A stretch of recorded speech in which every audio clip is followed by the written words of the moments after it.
tothom. Comencem aquesta sessió amb el Javier Jiménez Olmos. Javier, pels que teniu, si veieu el programa també, doncs, és una molt bona oportunitat tenir aquí una persona que a més és un coronel retirat de l'Exèrcit de l'Aire, però que sobretot és també doctor en Pau i Seguretat Internacional, membre investigador de la Fundació Seminari d'Investigació per la Pau de Saragossa, membre del grup d'experts de l'Observatori de Pau, Seguretat i Defensa de la Universitat de Saragossa i professor de la Universitat de l'Experiència de UNIAZAR. I a més també té un programa a Aragón Ràdio, sí, Aragón Ràdio, i si veieu també una pàgina web on parla de molts temes, de moltes regions, de molts temes interessants que crec que a més també des de la seva perspectiva sempre és interessant, des del pacifisme o des dels moviments no violents també, escoltar gent que ha passat per l'exèrcit i que potser té una perspectiva diferent, no, de vegades, i sobretot altres vivències. Javier Jiménez ens parlarà de la seguretat humana a l'agenda internacional i la pregunta que suposo que intentará responder es si realmente a la práctica es una prioridad o no. Muchas gracias.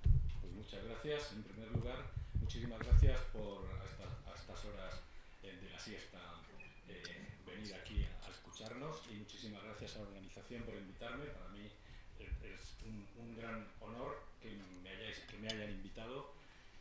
Acaba de decir la presentadora que yo veo el movimiento pacifista desde otro punto de vista. Pues difiero. ¿Por qué piensas que yo lo veo desde otro punto de vista? ¿Por qué pensáis? Otra experiencia. Bueno, eso seguro. Un poco para romper el hielo. Yo en este sentido siempre hay que, se lo digo a los estudiantes también en los cursos que doy, que hay que romper los estereotipos. Porque os puedo decir que esta mañana cuando venía en el coche con la persona que me ha traído aquí, venía diciendo precisamente eso, que muchas veces muchísimos de los militares que hemos estado trabajando en conflictos nos hemos dado cuenta de lo importante que es la paz, que es uno de los valores más importantes, y de la importancia que tiene la seguridad humana, que es de lo que vamos a hablar aquí. Lo que vamos a hablar aquí, lo que yo voy a hablar aquí, como siempre, lo digo humildemente, aunque mi forma de expresarme, ya lo veréis algunas veces, es un poco vehemente, pero eso no quiere decir ni que esté en posesión de la verdad, ni que haya... Más con los años pienso que las verdades absolutas, a mí me está ocurriendo, cada vez me resultan menos verdades.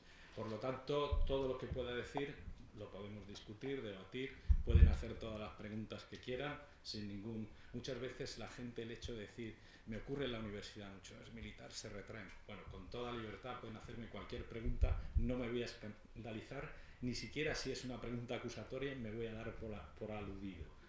La vamos a contestar con todo el respeto y con lo que sepamos. Sin más, soy yo el que viene aquí, he escrito algunos libros, los más relacionados con el asunto que vamos a tratar, los tienen ahí. Creo que ahí en la entrada tendrían dos de estos libros. Uno se llama Del poder militar a la seguridad humana, y el otro, que es el último, es relacionado con las guerras en África y Oriente Medio, causas y consecuencias. Y otro anterior que hice, creo que se va a hablar aquí el lunes, de choque de civilizaciones. Hice un libro que en lo editorial Icaria, que se titula Del choque a la alianza de civilizaciones, ¿no? Que es un poco la idea, ya el título da la idea de lo que se pretende. Bueno, pues nos preguntamos aquí si la seguridad humana es una prioridad, ¿no?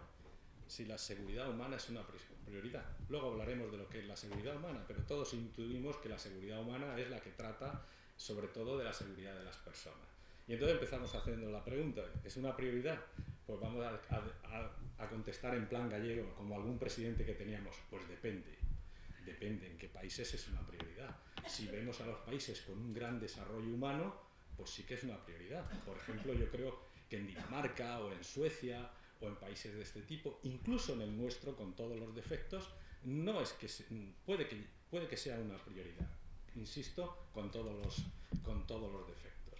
Si lo comparamos con países, ahora mismo acabo de hacer un viaje por Marruecos, fijaros que Marruecos está ahí al lado, no es de los peores, pero si nos comparamos con Marruecos, aquí en España y en Europa tenemos una seguridad humana muy importante. Pero eso no nos debe consolar, de que haya ciertos países donde la seguridad humana sea prioritaria entre otras cosas porque nos las hemos trabajado los ciudadanos y hemos exigido a nuestros dirigentes que la seguridad humana fuera prioritaria, no nos debe consolar que la seguridad humana esté muy bien en ciertos países para que en gran parte del globo veamos que no es en absoluto no solamente una prioridad, sino que no se la considera. Bueno, nos vamos al grano. Lo primero que nos encontramos siempre, todos hemos venido aquí. ¿Quién de aquí no ha comido hoy? Seguro, todos hemos bebido agua, nos hemos duchado, si alguno ha tenido algún problema, ha ido al médico. Pero la mayor parte de la humanidad, o una parte muy importante, viajando se ve que el problema que tienen cada día, le hablas de seguridad y dice, ¿a mí qué me dices de seguridad? Hablemos de supervivencia. Luego, siempre en el mundo civilizado como el nuestro, que vuelvo a repetir que todos venimos bien comidos, alimentados, durante la comida hemos tenido una discusión que seguro que si no hubiéramos comido hubiéramos terminado a palos, lo digo así crudamente, porque claro, los que hemos trabajado en conflictos de verdad, vemos que cuando la gente tiene verdadera necesidad, no reacciona como reaccionamos nosotros, civilizadamente. Yo se lo digo, y se lo digo a ustedes también, me gustaría verles a alguno de ustedes una semana, solamente una semana, sin tener higiene íntima, sin lavarse los dientes y sin alimentos, a ver cómo reaccionábamos. Entonces, lo primero que hay que reflexionar es sobre eso, ¿no? La supervivencia, que es la seguridad y la supervivencia. Bueno, pues hay teóricos, he puesto aquí 2 definiciones de seguridad, que no voy a insistir, las pueden leer ahí. Una es la del profesor Charles David, que es un canadiense, seguro que los iniciados en esta materia la conocen. La leen, no, como leer sabemos todos, yo no la leo. ¿Estás aquí? Sí, es esta. Ah, no, que no la he pasado. Esta, eso es. ¿Vale? Bueno, pues es una seguridad que sobre todo hay que incidir que la seguridad no solamente son las amenazas militares. Esta definición les ha dado tiempo a leerla, para no leerla yo. Y paso a otra, por ejemplo, si pasa, ¿esto qué ha pasado aquí? Uy, ¿por qué? Porque no, sí, está. ¿Qué ha pasado? Ah, aquí está. Otra, la del señor Buzán, otro profesor, bueno, muy parecida. Son definiciones teóricas que tampoco yo voy a insistir mucho en estos foros. Si tuviéramos estudiantes que les voy a hacer un examen luego, pues les diría, a ver, vamos a analizar, pero aquí se trata simplemente de que comprendamos de que la seguridad es multidimensional, que eso lo tenemos todos claro. Es una seguridad que tiene muchas dimensiones. Entre otras, tenemos la dimensión militar, que es la clásica, que es la reacción ante amenazas externas o internas de carácter militar. ¿Quién es el objeto amenazado normalmente? El Estado, ¿no? Hoy podríamos hablar como todo, ¿qué es el Estado? No vamos a entrar. El Estado es, todos tenemos el concepto de lo que es. Pero bueno, habría mucho que hablar sobre el Estado. A dimensión política, la de estabilidad del Estado, y es el objeto amenazado, el sistema político. Bueno, la económica, esa nos afecta más directamente a todos. Pues el sistema económico es el objeto amenazado y los recursos naturales.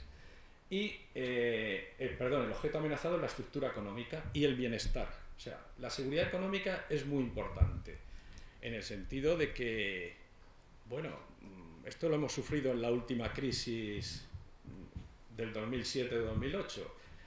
A todos, a nuestros bolsillos y nuestra forma de vivir, la economía nos ha afectado mucho y ha sido consecuencia de algunos procesos que hemos tenido incluso dentro de nuestro país. La dimensión social, pues por ejemplo, 2 fenómenos opuestos. La despoblación.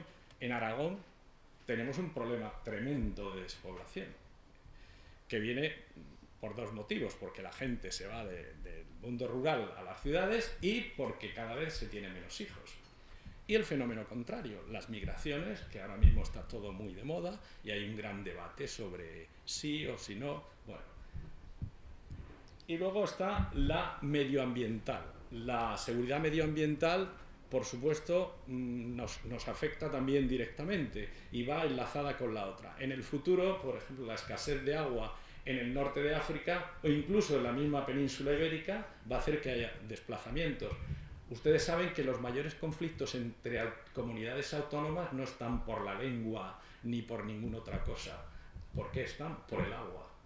Los mayores conflictos ahora mismo en España entre comunidades autónomas están por el agua. Luego, y fíjense que parece que nos sobra, ¿no? Imaginemos lo que ocurre en África o en Asia o en otros sitios. Y por último, la seguridad humana, que es la que hablaremos más en profundidad, y es la que afecta sobre todo a las personas, a sus derechos, a su dignidad, a su sistema de vida, a su bienestar. Y el objeto amenazado son los individuos, las personas, ¿de acuerdo? Bueno, pues dicho esto, que es muy teórico, la seguridad siempre ha sido sinónimo de amenaza externas. Cuando hemos hablado de seguridad, incluida el terrorismo, ¿no? Como amenaza externa. Claro, eso es una parte no totalmente de la seguridad, porque vuelvo a repetir que de qué sirve, no sé si lo he dicho ya, de qué sirve que un país tenga mucha seguridad, la gente viva muy segura, si dentro de ese país esas mismas personas o se mueren de hambre o no son libres. Entonces hay que reflexionar. Es el caso de las dictaduras. Aquí lo hemos tenido en España durante 40 años, era un país aparentemente muy seguro, ¿no? Tenía una seguridad tremenda. Pero claro, la gente no era libre. Luego hay que mirar que la seguridad también debe afectar a ese tipo de cuestiones. Por ejemplo, lo que es la falta de educación, alimentos, agua potable, en fin, todo esto que están viendo ahí, que no voy a insistir porque lo tienen escrito en la transparencia y repetirlo sería inútil. Insisto que la seguridad humana, sobre todo, atiende a los individuos. ¿Qué provoca la falta de seguridad humana? Pues lo estamos viendo en el mundo entero y posiblemente lo veamos también en nuestro país. Pues provoca desestabilización. Mi último ejemplo, mi visita a Marruecos de hace pocos días. ¿Qué he visto en Marruecos? Una gran desigualdad social, entre ellos mismos y con nosotros. Una desigualdad de 1 a 10, 1 a 14 con algunos países de la Unión Europea. Entonces, claro, yo estos días que estaba allí reflexionaba, bueno, si yo fuera un marroquí, ¿qué haría? Si yo fuera un marroquí, ¿qué haría? Pues tengo varias opciones. Estoy hablando de Marruecos, si bajáramos más al sur, yo hace tiempo que no bajo, pero por lo que he estudiado últimamente, en Nigeria, Senegal, Camerún, todos esos países. Si bajáramos más abajo, o Sudán, ¿qué encontraremos? Pues personas desesperadas. Y ante esa desesperación, pues ¿qué es lo que...? Pues tienen varias opciones. Por supuesto, una de ellas es no hacer nada, que afortunadamente para nosotros, muchas de estas personas se conforman. Y digo afortunadamente, lo digo con toda conciencia. Porque, vuelvo a decir, aunque sea muy radical decirlo, ¿qué haría yo si estuviera en Marruecos, por ejemplo? Pues si estuviera en Marruecos, tengo varias opciones. Una de ellas es montarme en una patera, en busca de un mundo mejor. Pero tengo otra peor. ¿Y si la imaginan cuál es? Crear el conflicto. Apuntarme a un grupo conflictivo, por no decir de otro tipo. O sea, el conflicto se produce muchas veces porque se dan unas condiciones estructurales que provocan la falta de seguridad humana. Si nosotros viviéramos en estos países, es la pregunta que hago siempre, ¿qué haríamos? ¿Nos conformaríamos o nos rebelaríamos? Rebelaríamos. Si nos rebelamos, ¿de qué forma lo hacemos? Hay muchas formas de rebelarse. Hay mucha gente que se rebela violentamente. Cuando digo estas cosas, siempre hay personas que pueden pensar que estamos justificando. No, estamos analizando las causas. Las causas de muchos conflictos son precisamente porque se dan esos grados de pobreza, de desigualdad, de explotación, de falta de libertad.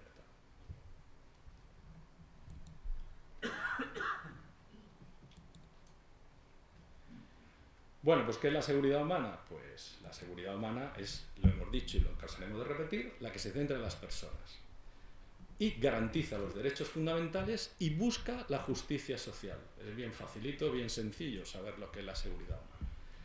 Esta seguridad humana, durante grandes periodos de la historia, ha sido totalmente olvidada. Los estados nacionales y los grandes poderes solo han prestado atención a los grandes intereses y se han olvidado las personas. Y además a estas personas pues en nombre de esos intereses particulares, no solamente se han olvidado de darle lo que se merecían en cuestión de bienestar social, en cuestión de educación, sanidad, derechos humanos, sino que además a sus hijos, a esos montones de jóvenes, durante años los han mandado a guerras.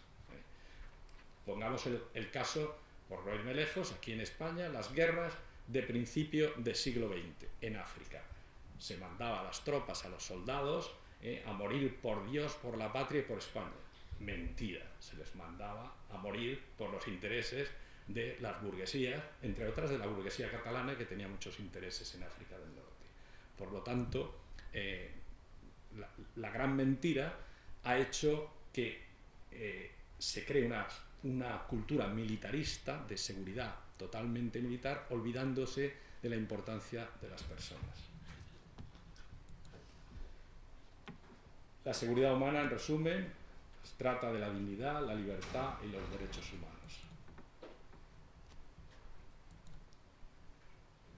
Y afecta a todos los ámbitos de las relaciones humanas. No insisto en lo que ya está escrito, y lo que ya hemos comentado. Hemos visto la seguridad humana afecta pues, a la economía, a la pobreza y al desempleo. Cuando decimos un país es muy seguro, veamos el índice de desempleo que tiene. Veamos si es muy seguro o no muy seguro, porque a lo mejor no es tan seguro. Veamos el índice de pobreza, veamos en la cuestión alimentaria la malnutrición, la escasez de alimento, las hambrunas, la seguridad sanitaria, la seguridad medioambiental, la personal, como está escrito ahí, no insisto. Y preguntémonos en qué países y en dónde se le da prioridad a esto y o no se le da. Y en qué medida. Porque incluso en algunos países desarrollados, como el nuestro, o como Estados Unidos, por ejemplo, Estados Unidos, pues hay unas bolsas de pobreza calculadas en 80 millones de habitantes, que ya es. En nuestro país, según los informes que tenemos de Intermón, de UNICEF, el último que publicó UNICEF en Aragón era terrible con respecto a la infancia, ¿no? Entonces, bueno, pues incluso en países como el nuestro, donde tenemos ciertos niveles de seguridad humana, también hay mucho. Pero ya, olvidándonos de nuestra pequeña parcelita, los que nos dedicamos a estudiar esto y estudiamos, por ejemplo, África, sobre todo África, Asia y parte de América Central, pues es descorazonador ver lo que encontramos. Yo no me he querido traer aquí estadísticas porque me imagino que todas las personas que vienen aquí están interesadas y de algún modo siguen. Entonces, coger datos, hay montones de agencias bien informadas y bien documentadas que les pueden ofrecer datos sobre todo esto que estoy hablando. Y que vemos que no es una prioridad. ¿Es una prioridad la seguridad humana en Libia? ¿Es una prioridad la seguridad humana en Siria, en Afganistán, en Irán? Pero no solamente esa seguridad humana no es una prioridad porque en esos propios países sus dirigentes no atiendan a las necesidades, sino porque exteriormente las potencias e incluso las no potencias hemos influido decisivamente para que no exista esa seguridad humana. Bueno, la seguridad humana afecta a la economía, a la alimentación, a la salud, medio ambiente, comunidad, política. Y se preocupa de tres aspectos fundamentales: el jurídico, el humanitario y el económico.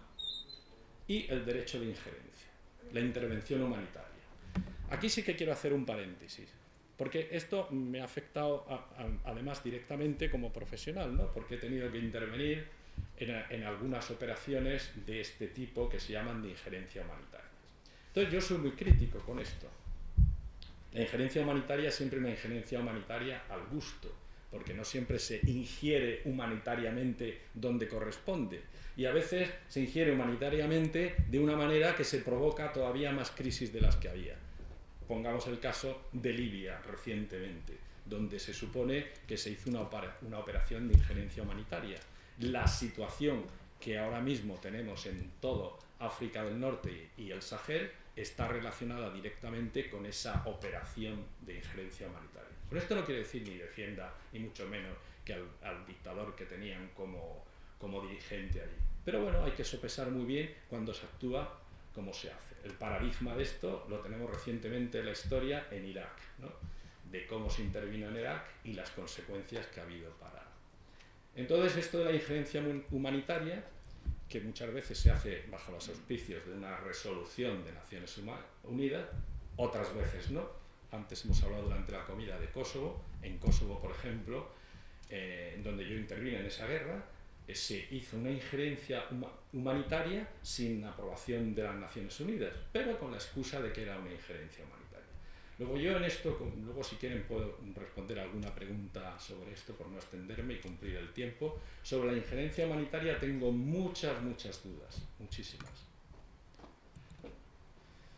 La seguridad humana, esto es muy importante, trata siempre de resolver los conflictos mediante el análisis de las causas, que es vuelvo a lo de antes, no se trata de justificar nada, se trata simplemente de ver las causas, porque si no sabemos las causas jamás vamos a resolver el conflicto.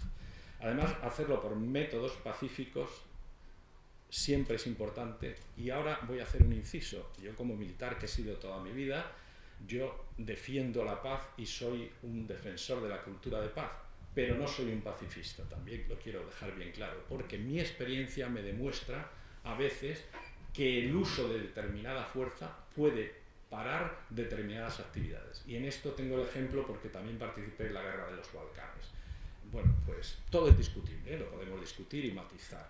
No quiero que se me malinterprete. El uso del poder militar debe ser siempre el último, con una proporcionalidad y de acuerdo con las leyes internacionales. Pero a veces, al menos yo, lo he considerado, al menos yo en la experiencia que tengo, he visto que algunas veces ha sido inevitable. Inevitable para provocar, inevitable porque si no se podría provocar un daño menor, lo cual también es discutible, que lo podemos, no tenemos mucho tiempo y esto es fruto siempre de muchas discusiones, de muchas matizaciones, pero bueno. Es muy importante el desarrollo, no se consigue nada, lo que he dicho antes, ¿no? Si primero la gente, o sea, la pirámide esta, ¿cómo se llama la pirámide? No me acuerdo el nombre, de Maslow, esto. Primero la gente tiene que estar alimentada, tiene que estar sana, o sea, lo primero, porque si no te llegan proteínas al cerebro, difícilmente vas a tener inteligencia, ¿no? Entonces, claro, para eso hay que desarrollar. Muchas veces nosotros empezamos a hablar